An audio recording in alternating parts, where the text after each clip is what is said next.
So obviously in the basement, the workshop back there would be fine. All of these pipes here are over 6 feet from the floor to the pipe, so I can easily, I can always walk beneath them, which is great, and the ceilings are actually really high.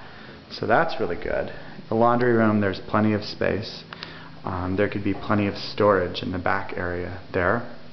And then over here, I was thinking what we could do is take this wall here, this beam, and kind of that whole area there, we would build a wall.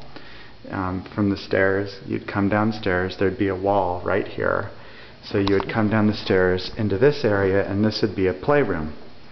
And basically, that wall that we would build would come along here and kind of end right there, and then there would be a door there. And maybe we'd do another sliding door. And so that would close and that would go into the laundry room. But that would give us like a really nice play area. We'd cover off the bottom of the stairs here, and maybe even put a little wine storage. So that was an idea, and we could, put a door on that into the pantry. And then this would be the guest bedroom. So that's kind of a thought for now.